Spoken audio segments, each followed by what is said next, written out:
بسم اللہ الرحمن الرحیم ایاک نعبد و ایاک نستعین۔ السلام علیکم، میں منیر شاکر۔ سنت اور اسوہ حسنہ ہم بات کرتے ہیں جب اکثریتی قرآن و سنت، ہر ایک بندہ یہ بات کرتا ہے قرآن و سنت پر مبنی نظام ہو، دستور کی بنیاد قرآن و سنت ہے، قرآن و سنت لے کر اٹھو اور دنیا پر چھا جاؤ۔ ہر ایک مسلک کا ہر بندہ، ہر عالم، ہر چھوٹا بڑا مولوی جو بھی ہے قرآن و سنت کی بات کرتا ہے۔ قرآن و سنت ہونا چاہیے، قرآن و سنت پر مبنی نظام معاشرے میں قائم ہونا چاہیے۔ قرآن کیا ہے، سنت کیا ہے، دونوں کو ایک طرح سے الگ الگ بھی ہم نے کر دیا ہے۔ اس کو آپ تھوڑا سا لے لیں، اطیع اللہ و اطیع رسول، حالانکہ وہ ایک اصطلاح ہے، میں اس پر بات نہیں کرنا چاہتا، لیکن یہ اللہ کی اطاعت، رسول کی اطاعت۔ ہم نے اگر قرآن کی بات مان لی تو اطیع اللہ ہو گیا، جب ہم نے رسول کی بات مان لی تو اطیع الرسول ہو گیا۔ اور قرآن کی بات، قرآن تو ہمارے پاس ہے، سامنے کتاب ہے، یہ کتاب ہدایت، اس کی بات ہوگی۔ رسول کی اطاعت کے لیے ہمارے پاس احادیث ہیں اور روایات ہیں، ان کی بات مان لی تو میرے بھائیوں وہ اطیع رسول ہو گئی اور وہ سنت ہو گئی۔ سنت ہم جب بھی ڈھونڈتے ہیں بات کرنی ہو تو سنت کہاں سے ملتی ہے؟ یہ صحابہ سے۔ ٹھیک ہے، میں اسوہ حسنہ کی بات کرنا چاہتا ہوں۔ اسوہ حسنہ بھی ہم نے جب دیکھنا ہو تو وہ بھی ہمیں وہ انہی صحابہ سے ہی ملے گا، لیکن فرق میں تھوڑا سا آپ کو بتانا چاہتا ہوں۔ ایک تو یہ جو سنت اطیع رسول تو ہو گیا، سنت نبوی یا سنت رسول، اس طرح لفظ قرآن میں نہیں آیا۔ یہ لفظ سنت عربی کا لفظ ہے، اللہ نے اپنے لیے سنت اللہ کا لفظ استعمال کیا ہے، لیکن نبی کے لیے میں نے نہیں پڑھا، اگر ہو سکتا ہے ہو، لیکن میرے نالج میں ہے کہ یہ سنت کا لفظ نبی کے لیے استعمال نہیں ہوا قرآن میں، اسوہ حسنہ کا آیا ہے۔ یہ سورۃ احزاب کی 21 نمبر جو آیت ہے وہ یہ ہے، لَقَدْ كَانَ لَكُمْ فِي رَسُولِ اللَّهِ أُسْوَةٌ حَسَنَةٌ۔ آگے ہے مطلب یہ تمہاری زندگی گزارنے کے لیے نبی کی زندگی بہترین نمونہ ہے، نبی زندگی تمہارے گزارنے کے لیے بہترین نمونہ ہے۔ اس کا لفظی ترجمہ یقیناً تمہارے لیے رسول اللہ صلی اللہ علیہ وآلہ وسلم میں عمدہ نمونہ موجود ہے۔ پیچھے کچھ جہاد کا ذکر ہے، لیکن یہ پوری آیت ہے اور پوری زندگی کی بات ہے، ہر معاملے میں آپ کا نمونہ ہے، آپ کی زندگی ہمارے لیے نمونہ ہے، اس پر چلنا ہے ہم نے۔ یہ قرآن کہہ رہا ہے، میں اپنی طرف سے نہیں کہہ رہا۔ قرآن نبی کی زندگی کو ہمارے لیے بہترین نمونہ قرار دے رہا ہے۔ نبی کی زندگی کیا ہے؟ نبی زندگی کیا ہے؟ یہ پورا کردار جو ہے، جو اہم اخلاق جو ہے، یہ بہت زندگی ہے۔ تو حضرت عائشہ صدیقہ رضی اللہ تعالیٰ عنہا سے پوچھا گیا نبی اکرم صلی اللہ علیہ وآلہ وسلم کا اخلاق کیا تھا؟ ہم اخلاق کو تھوڑا سا محدود کر دیتے ہیں، اخلاق پورے کردار کا نام ہے۔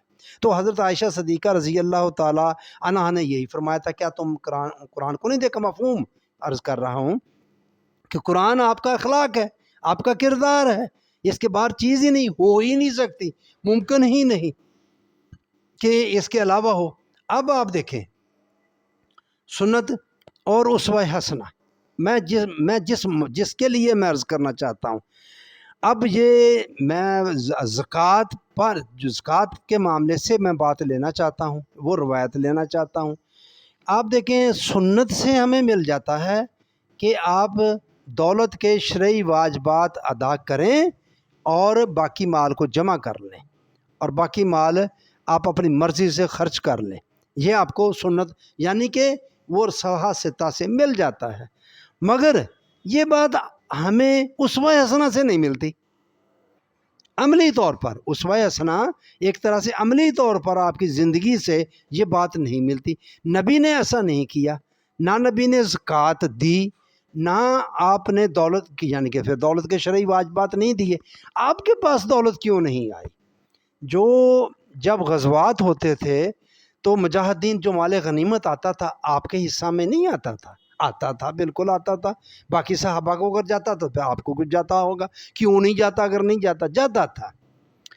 صحابہ وہ مالدار ہوتے گئے اور دولت کے شرعی واجبات ادا کر کے انہوں نے کر لیا، जमा कर लिया माल या जो भी अपनी मर्ज़ी से खर्च कर लिया। नबी ने क्यों नहीं किया? रवायात बताती हैं कि नबी ने ना माल ज़कात दी। उसका हज़रत अली रज़ी अल्लाह ताला अन्हु के बारे में ये कि ज़कात उनका माल इतना था ही नहीं। भाई क्यों नहीं था? वो जहाद नहीं करते थे, वो किधर करते थे माल, क्यों नहीं इतना रखते थे? ये बातें मैं उसवा हसना की बात करना चाहता हूँ। हज़रत अली रज़ी अल्लाह ताला अन्हु का मकाम वराल वरा, बहुत कोई शक नहीं इसमें, लेकिन हुज्जत जो है वो नबी का किरदार था, नबी का किरदार है, नबी है सामने कि उसने ऐसा नहीं किया। कुरान उसवा हसना की बात करता है तो नबी के अमल की बात है ना, तो नबी ने ऐसा नहीं किया, ये हमें बताया जाता है कि नबी ने दौलत के शरई वाजबात अदा करके दौलत नहीं बनाई ना प्रॉपर्टी। आगे मजीद उसका सबूत यही है कि आपने कोई विरसा नहीं छोड़ा, विरासत आपकी नहीं तकसीम हुई। वो एक अलग थोड़ी सी बात है कि कुरान विरासत की तकसीम बता रहा है, नबी की विरासत क्यों नहीं तकसीम हुई। मैं अर्ज़ कर रहा हूँ कि ये जो चीज़ है विरासत और ये ज़कात, पैसे शरई वाजबात देकर माल जमा करना ना करना, ये एक हमारी पूरी ज़िंदगी को घेरे हुए है। इससे दूसरे सब लोग अफेक्ट होते हैं, पूरा माशरा अफेक्ट होता है, मुल्क अफेक्ट होता है, पूरा निज़ाम जो माशी निज़ाम है वो पूरा उस पर असर पड़ता है इस चीज़ का। इसलिए ये वही बात, ये हुकूकुल इबाद में आ जाता है। इससे लोग मुतासर होते हैं कि ये इसके माल की वजह से, माल के जमा करने या ना करने से, माल की ज़ख़ीरा अंदोज़ी करने से, ज़र की ज़ख़ीरा अंदोज़ी करने से, तो ये फ़र्क पड़ता है। हम उस तरफ नहीं जाते कि ऐसा कोई निज़ाम बना लें कि जिससे ये कबाहतें ख़त्म हो जाएं, लेकिन नहीं, उसकी तरफ नहीं। हमने इधर कुरान और सुन्नत भी, कुरान और उसवा हसना कहें, उसवा हसना में जब आप उसवा हसना कहेंगे तो ऑटोमेटिकली आपके ज़हन में आएगा आपने तो मालो दौलत के शरई वाजबात अदा करके दौलत जमा नहीं की। जब आपने नहीं की तो कुरान कहता है आपकी ज़िंदगी तुम्हारे लिए बेहतरीन नमूना है। तो हम क्यों करते हैं ऐसा? हम इसलिए करते हैं कि हमारा गुजारा नहीं होता ना, कि हमारे पास इस वक्त यहूदियों का निज़ाम है, यहूदियों का सरमायादाराना निज़ाम है, उससे हम बाहर निकलना ही नहीं चाहते। उलमा कराम ने उसी को ही ऐन दीन बना दिया है, उस सरमायादारी निज़ाम को ही जो है ऐन दीन बना दिया कि यही तुम्हारे लिए यही दीन है, बस ठीक उसी में हम जी रहे हैं। इसलिए हम सोचते ही नहीं, दूसरी तरफ हम गौर ही नहीं करते कि भाई हो ये तो यहूदियों का निज़ाम है।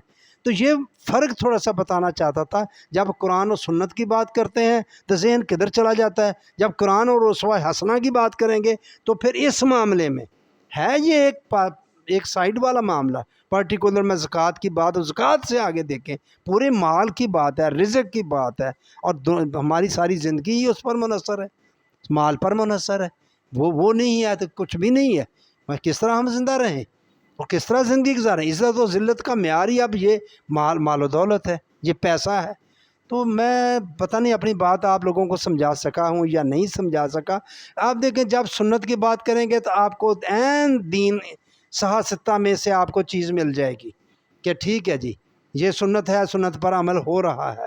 जब आप उसवा हसना पर आएंगे तो उसवा हसना पर से आपको ये बात नहीं मिलेगी उस सहा सित्ता से निकाली है, लेकिन उधर आपको ये बात नहीं मिलेगी कि आपने इसके शरई वाजबात दौलत के करवा के जमा किया, उस पर हम अमल नहीं करते, वो अमल नहीं हो रहा।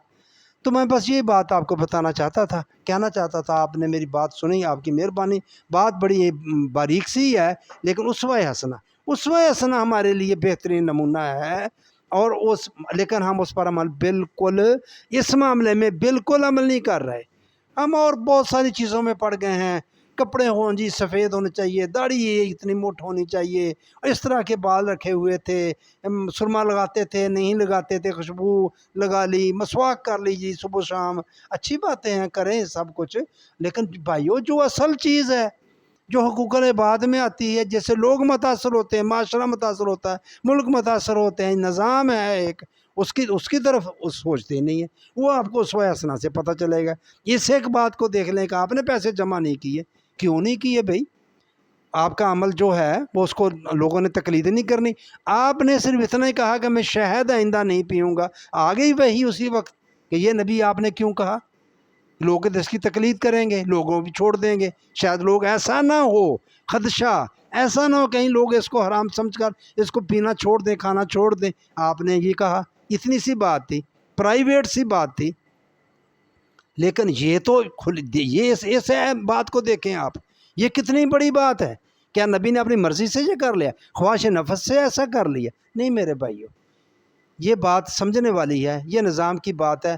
ہمیں غلط راستے پر لگا دیا گیا ہے، یہودیوں کے نظام کی طرف لگا دیا گیا ہے۔ اسوہ حسنہ کو سمجھنے کی کوشش کریں، قرآن کو سمجھنے کی کوشش کریں، اس آیت کو دیکھیں اور اس آیت کو پرکھیں، پھر ذرا پتہ چلے گا۔ آپ کی مہربانی، آپ نے میری بات سنی۔